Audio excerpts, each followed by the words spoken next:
Pandemonium Reigns. Week 9. We went into it thinking it was going to disappoint. Man, it didn't. I told you, here's what's going to happen. You're going to be texting your buddy, dude, turn on this game right now.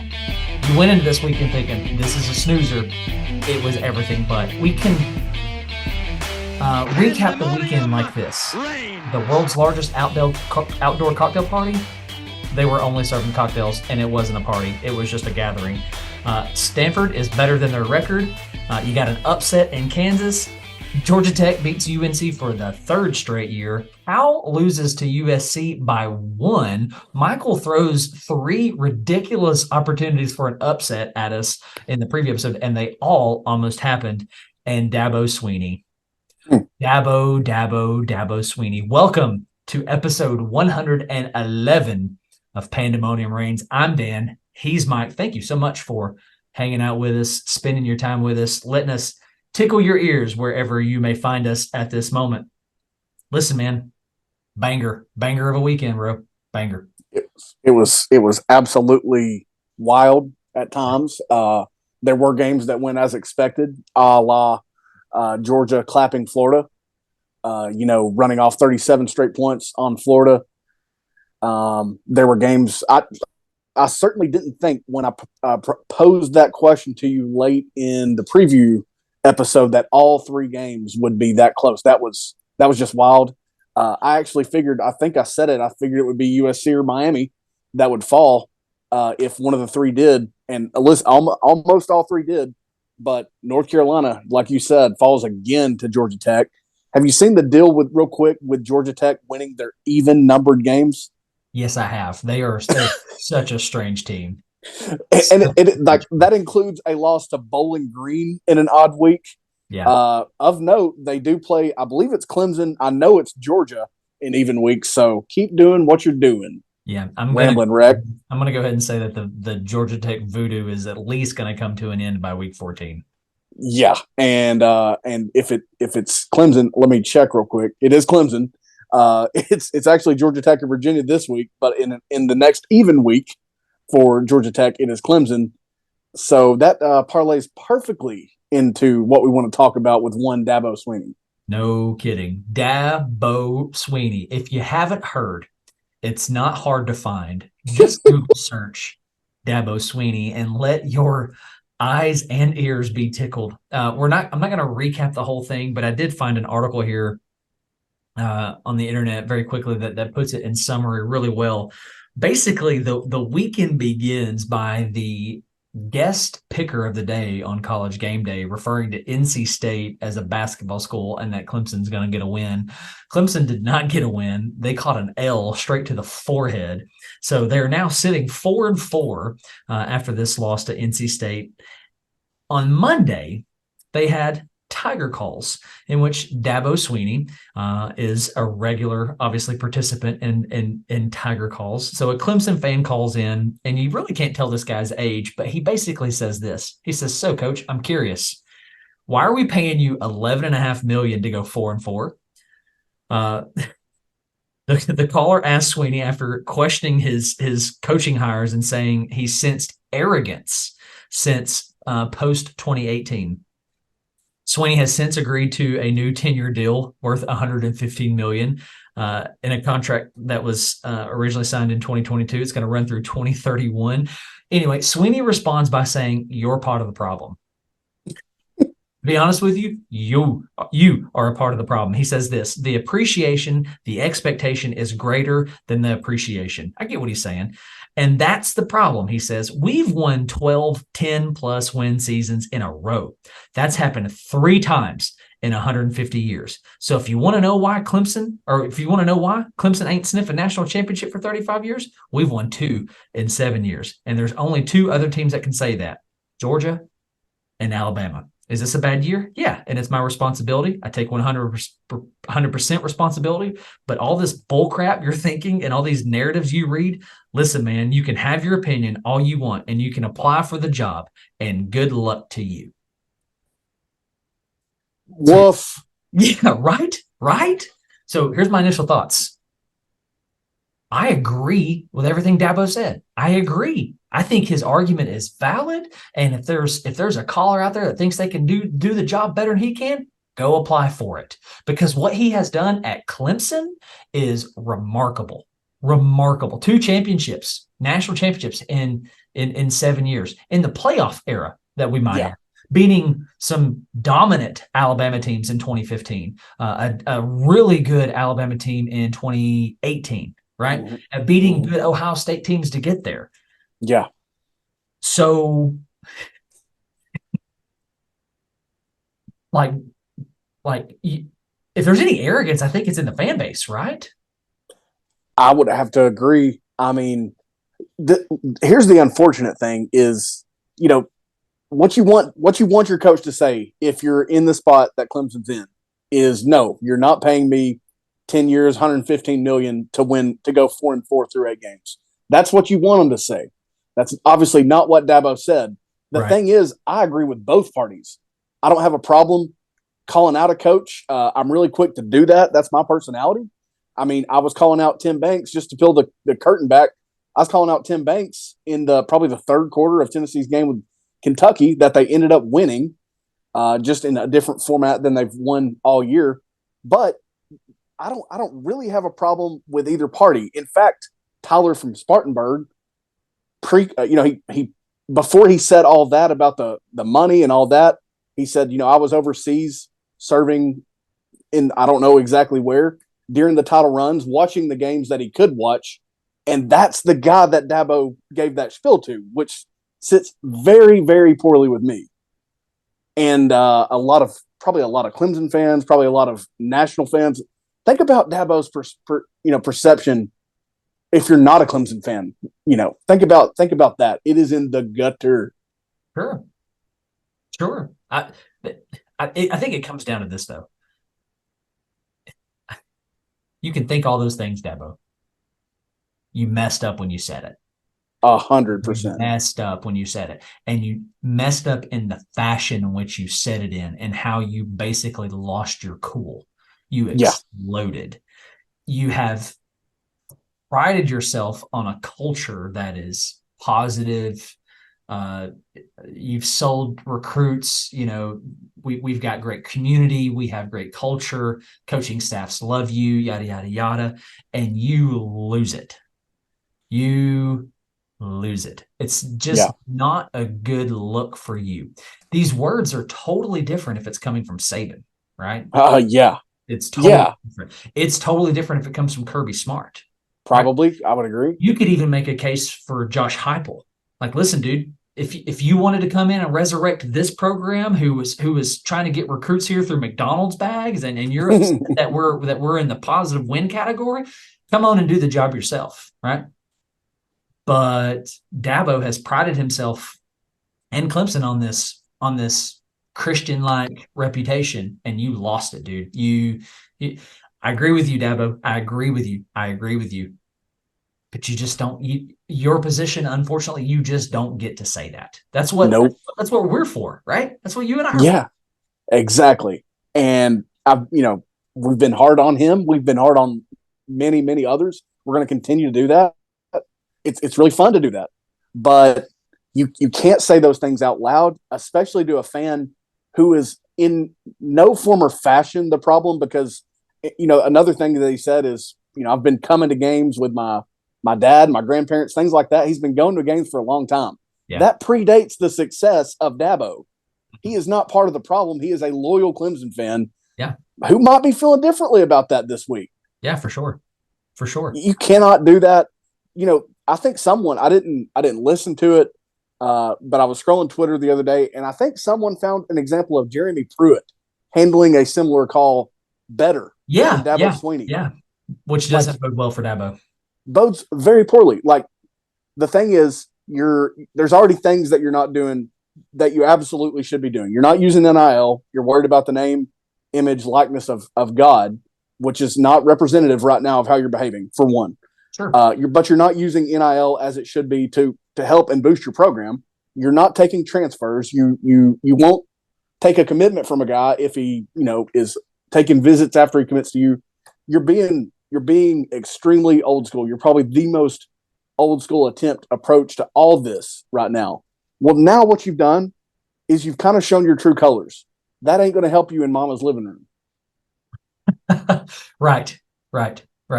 You know, I think it goes like this. If it's coming from me, I'm looking at Dabo and saying, dude, you have my grace. Like, whatever. I'm cool with it. I agree with what you said. But unfortunately, that's not how college football works. Yep. The media is going to hold this against you. And this is why I say you're basically not allowed to say what you're thinking. It's not even from me, dude. Like it's from the national media and how they are going to now spin you and how other coaches are now going to spin you. Oh, you want to go to Clemson? That dude is double mouth. Like he talks this one way, but let me show you the way he acts when he gets frustrated. Oh, let me actually show you here. Here's the clip, and they play it for the recruit, right? He's lost it, man. 100%. Right. And your Josh Heupels and whoever, your Jeremy Pruitts could even say, let me tell you how I'm going to act like when I lose my cool. I'm going to do this, but I'm going to do it all the time, right? I'm not going to pretend to you somebody that I'm not. And I'm not saying that Dabo is necessarily somebody that is not. I don't necessarily think that he's a bad dude. I think he's cringe as all get out. I do think he's a man of faith. I think he had a bad moment. And but my whole point in all this is this bad moment is really going to come back to bite him in his rear. Yeah. Like, you know, I've gone as far this week, at least in texting you. I know I've probably done it with others, but I don't see a path to bounce back to championship success from this. I mean, if you do, you've now basically made it to where you're going to start over almost in order to get back to that point. Because sure, you've still got good players, you've still got highly ranked recruits on your team. Mm-hmm. But you're unless he changes, which he's not showing that he can really do all that well. I mean, think about it.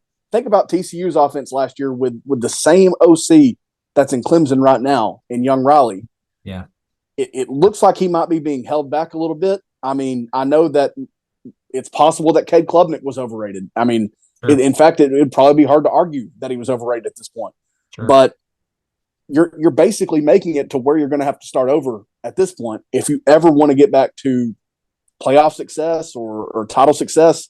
It's not like the ACC, though. Your schedule is going to be the problem because these are teams that you've beat for years and years and years. Yep. FSU, Miami, this week, North Carolina State. Mm-hmm. And you're going to get to turn around now, and you're hosting them. I don't know if it's going to matter.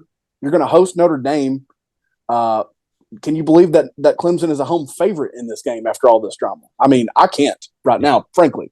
Right. The other thing that I wanted to ask you, though, is this pressure that he's obviously feeling because he wouldn't be responding this way. He wouldn't be like last week. I was really hard on him because of our team counselor's probably on suicide watch, whatever he said about that. Yeah. I was really hard on him about that because I think that's insane to say right now.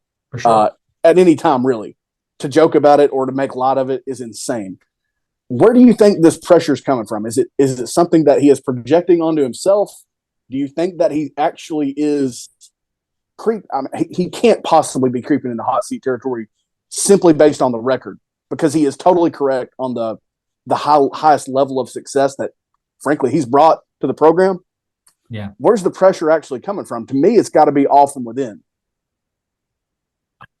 I think it's the intangible. It's the underlying standard that he has created within Clemson. Clemson they used to be known for Clemsoning, right? Wetting the bed right in the final minutes. But then they became the new Clemsoning was Clemson's going to the playoff. Yeah. They got a chance to win a title. So it's almost like a Saban virus, right? You have placed this ridiculous standard upon yourself, not even intentionally doing so, like the fan base has done. Oh, yeah. The fan base has done it to you. And when you don't meet that, you're a failure.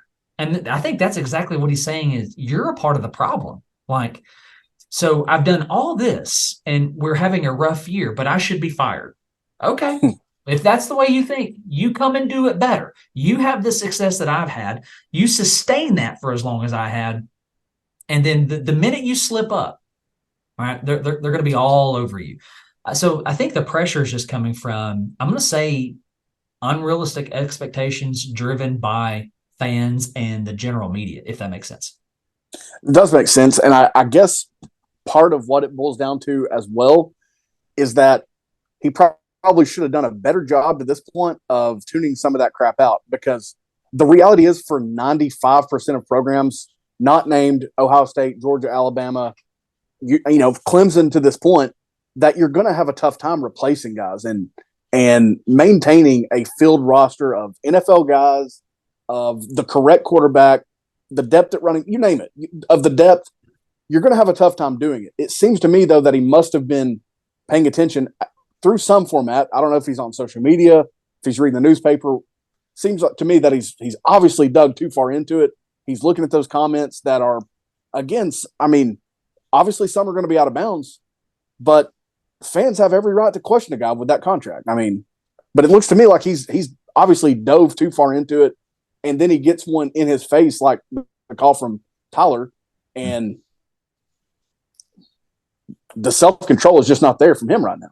Yeah. Yeah. Well, he's on social media because he did that whole hickory dot coach when he's on TikTok.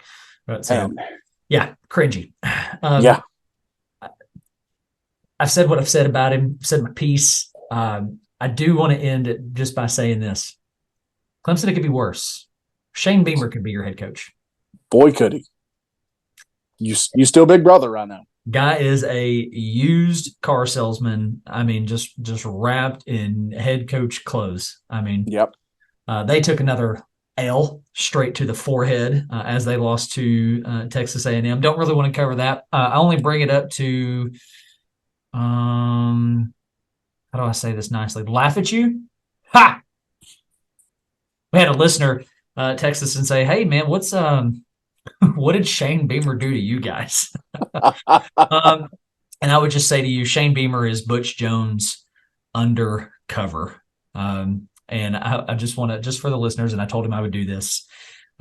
He responds by basically saying, "Agreed, man. The pregame music is better than the football team."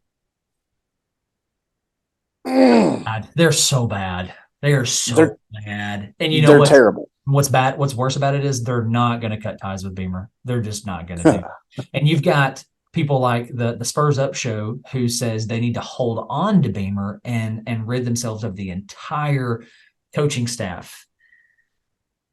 I think it starts from the top. I mean, I do think you got some defensive coordinator issues, but I don't know how you come to terms with holding on to Beamer.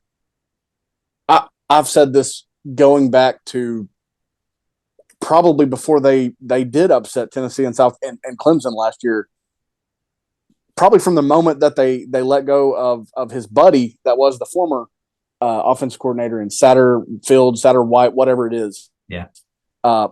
He had a chance to make a move. Yeah. You could have hired anybody as your offensive coordinator, and you hired a retread coach that was the tight ends coach at Arkansas and Dowell Loggins. For what? Just so you could get Trey Knox in the transfer portal? The offense is a massive problem. They've got injuries all over the place. I'll give them that. I don't think they're much better than 500 if they're a 100% healthy team. They can't protect the quarterback. That seems to be more of a depth issue than it does an injury issue. Mm-hmm. I mean, you got to have some better options when you've got Spencer Rattler, who can be a mobile guy anyhow, and you can't even keep him upright or protected from any angle, inside, outside, you name it, to allow him to make plays down the field. My issue with them is you've got 2 years now, and I agree with everything you just said. You got 2 years now where you've got a freak athlete in the offense and you haven't figured out how to use him. Yeah. And I think now they might have two. They might have multiple. Is what I meant to say. There you go. I was thinking Nick Harbor, and you got Leggett. If that's probably who you're getting at. Well, and I was gonna include Trey Knox in that because they are 100% are not getting their return on investment with him. Well, and look, he's been someone that's been banged up as well. I'll give him that. But on the year, he's got 32 receptions for 277 and 2 touchdowns. I mean, you can do more with your tight end when they're as dynamic as Trey Knox was. I guarantee you, he was either if he was healthy last year, he was on pace for more, or he did a whole lot more last year. I stand corrected. Only 296 last year, but he did have 5 touchdowns. So I mean, what's the point? And I believe they usually rank fairly well and make a little noise when it comes to time to rank your transfer class rankings. Mm-hmm. They haven't addressed a single need yet. Right. My whole point in starting this was you had to change an offensive coordinator and you have the same problem. So is it your offensive coordinator? Is it your defense coordinator? Might be somebody else. And I'd also fire back to, I like the Spurs Up. A lot of the things I see from the Spurs Up show, but how many times, for one, I've never seen a coach just make wholesale changes along staff. For two, if he does set that precedent, if that's done, you're going to let them know that you get a couple years, a couple mistakes, or you're gone. That's what you're letting the next guy know. Sure. Who would want to work for that? Exactly. And the program is heading in the wrong direction. For sure. You need to hit the reset button. Yeah. You need to hit the reset button. All right, we're going to dive into some game recaps. Before we do, let me tell you about one of our proud sponsors, Lauren Foster, real estate agent all over the entire state of Georgia, been going strong since 2018. That's 5 years if you're doing math. Basically is not a word. Basically serving the North Georgia area, Lake Lanier, Forsyth County, Hall County, Dawson County. She's a member of the KWC $1 Million Club, meaning she's done over $1 million in sales. What that means, that she's really good at either selling your home or getting you into your dream home. Make sure you hit up Lauren Foster. Lauren Foster 1 at KW.com, proud sponsor of Pandemonium Reigns. North Carolina, they continue their streak over Georgia Tech. I didn't tell you what kind of streak, a losing streak. 3 straight losses to divisional foe Georgia Tech. Oh, I'm wrong. There's no more divisions. My bad. Maybe the North Carolina Tar Heels thought they were going to get away from Georgia Tech this year with no divisions. No, says I, says the Rambling Wreck. UNC falls 46-42. Listen, dude, you presented three game potential upsets, and I think this is the one. I think this is the one that I chose. I don't remember. It is. It is. So this is the one that I chose. You presented Virginia at Miami, USC Cal, and UNC Georgia Tech. Yeah. I think the reason I wanted to go with this one is just because this is what Mac Brown is going to do. He's going to get an elite quarterback under center, and he's going to botch it somehow. I started to think back in his time at Texas. He did this at Texas. Colt McCoy, Texas Tech. They had no business losing that game in 2008. Right. No, I think that's correct. I wish I had looked into this farther, but did he do this when he had Vince Young at the helm? I know that they won back-to-back Rose Bowls, so probably not. But Vince Young is college football. Vince Young, head and shoulders above the baby that Drake May and Colt McCoy would have. Yeah. This is what he's going to do. Unfortunately, this is what he's going to do. He drops another one to Georgia Tech. Yeah, it's 100% what he's going to do. And it just makes no sense. I'm just gonna look, their offense. North Carolina's offense was North Carolina's offense. What gets me is they give up 60 more yards than they were able to manage to this Georgia Tech. Georgia Tech is climbing out of the worst hole that a program can be in. They are climbing out of they're still trying to convert from triple option to any form of a normal offense. They probably still have a surplus of tight ends and fullbacks and running backs all these years later after Paul Johnson's been gone. And you give up 635 yards to that team, 348 yards on the ground. I hate that I said earlier in the year, it looks like North Carolina's wrapping up some of those defensive issues that have held them back, that have cost them games. Man, the target, the laser focuses right at Mac Brown at this point, because what an absolute waste. Oh, absolutely. It's definitely a waste. And I'm going to take full responsibility for their fall. I believe it was the very next game that they played after I said North Carolina is a playoff team. So I'll take full responsibility for this. So if I tell you, bro, going into this weekend, or if I presented you with the 3 games that you presented me with, USC, Cal, Miami, Virginia, North Carolina, Georgia Tech, but I tell you I'm going to go ahead and give you stats for one of these games. I'm going to give you stats for the North Carolina game. Drake May is going to go 17 for 25, 310 yards, two touchdowns. He's not going to throw a pick. Omarion Hampton is going to have 29 attempts for $153 and 2 scores. Drake May is also going to rush for almost 60 on 10 carries and have a score himself. And there's going to be another running back who finds the end zone. Carolina is going to hit 42 points. I'm not picking that game for the upset. Absolutely not. Not doing it. Absolutely not. And again, that's the whole reason. I mean, I watched the tail end of this game as North Carolina found their way to losing it. Didn't see all of it. You know, here's the other telling thing. I'm obviously bashing their defense is what I'm doing, but the way that they did it, they give up 24 points in the second quarter, which put that still left North Carolina up by 4 at half. Okay, they win the third quarter 7-0, and then they give up 22 in the fourth. Mm-hmm. This Georgia Tech team should bear. I mean, listen. We've talked about how weird they are, how they win on even weeks. They couldn't beat Bowling Green. They couldn't beat Boston College, and you managed to give up 46 points in half of the football game. Can I tell you another little voodoo to Georgia Tech here? You mentioned that they've only won in even weeks. They only scored points in even quarters. They only scored in the second, and they only scored in the fourth. They scored, I believe, 22 in the second and 24 in the third. If I that might be backwards, but I'm pretty sure that's close. Yeah, it looks like it was 24. Nonetheless, no points in the first and third quarters. I mean, that's so egregious. This should honestly be something that really Mac Brown may want to coach until he literally can't, function anymore. I mean, he's getting on up in years. He has done this for a long time. There are obviously redeeming qualities to him. He's an active coach that's won a title many, many moons ago. You've got to move out of North Carolina's way at this point. And look, they probably don't have the same roster without Mac Brown. But this roster is playoff worthy. That's the sad thing about it. That is the really sad thing about it. And you have flushed it down the drain.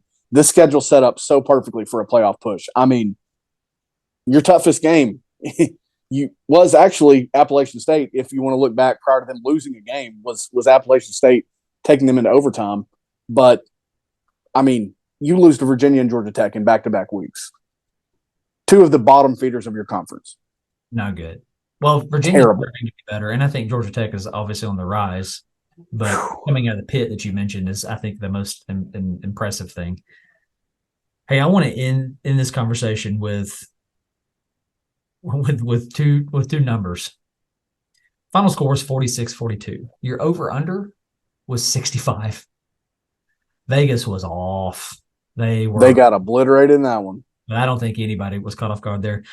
Nonetheless, here's the second stat, and I'll end the segment with this. Georgia Tech gets the victory over North Carolina in front of all 35,900 fans in Atlanta, Bobby Dodd Stadium. The Ramblin' Wreck get the win. All right, so that's going to be the only game that we cover, actually. We're going to bring this thing to a close. We've got jobs to get to. Just real quick, again, Virginia almost goes down to Miami, loses in overtime. Cal, maybe if they don't go for 2, take that game into overtime, or obviously if they convert, that is a win over the Trojans. I'm leading to where I want to go. Again, cocktails only in Jacksonville. We nearly nailed that score. Holy smokes, were we close in that one. And then I think the safety on the block punt ruined it for me. Oh yeah, for sure. I want to end with this. The upset that took place in Kansas. What is Oklahoma? What do they have to get back into the playoff race? I mean, if it's a 12-team playoff, obviously, it's not a big deal, but they got to win out, right? Have to win out, absolutely. Now you need – here's the thing. If let's say, and it's a whole lot, more clouded than it was after the Red River rivalry, but let's say they rematch in the Big 12 title game with Texas. now I mean, and obviously you can't really lose that game anyway because the committee's shown that they value revenge or avenging your loss. Mm-hmm. But now think about it. You've now forced yourself to beat Texas twice in a year, and with above average teams, let alone teams with the talent of these two, that it's really, really tough to beat the same team twice. This is the perfect reason why I hate the 12-team playoff. I want you to have to win this game. And look, they've not lost to Kansas since 1997 before now. Is that what sound like what you heard? It was a long time. The stat was a long time, yeah. Long time ago. My age was in the single digits at the time. I want you to have to win that game to be title worthy. Frankly, you're not title worthy if you drop that game in college football. It's just not the level of parity that exists in the NFL is not there. There are not pros scattered 53 men deep on these rosters. They are not created equally. And I want you to have to win that game to be title worthy. So if you need any more reason to why we shouldn't have a 12-team playoff, there you go. Will we ever have a breakthrough surprise? I mean, I doubt it, but it certainly won't be this Oklahoma team to me, just because of what they're forcing now upon themselves. They've got a pretty light way to end their schedule after Bedlam, because Oklahoma State has certainly turned things around. Mm-hmm. But I mean, all you did was pressure pack your potential Big 12 title game. You could be out of the Big 12 title game if things fall against you, and perhaps if you lose to Oklahoma State. I don't need much more argument for leaving it at 4, bumping it to 6 if we got to expand it. You name it. Yeah, I'm with you, man. I think that makes a great point on why we have it right at 4. Why we have it correct at 4. There's something that just like tickles my fancy with this game. You want to take a shot at why I love this upset? Let me take a look, see if I can find it. Think about how petty I can be. Okay, then I bet I need to look at Dillon Gabriel. Nope. Okay. Let me look on over, continuing to glance. Flash forward yourself in 10 years, 15 years, 20 years when Oklahoma has been a part of the SEC and people start to Google, the history of Oklahoma, and they find out, man, the last time Oklahoma was in the Big 12, they took a big old thumping, big old L on the forehead to Kansas. You talked about the target that was going to be on Texas and Oklahoma's back. Is on Oklahoma and Texas's back, and Kansas hit bullseye on it, man. And think about the Oklahoma and Kansas fans that live on the border. If you're an Oklahoma fan, you live amongst Kansas fans. If you're a Kansas fan, you live amongst Oklahoma. Like that sweet spot right there on the border.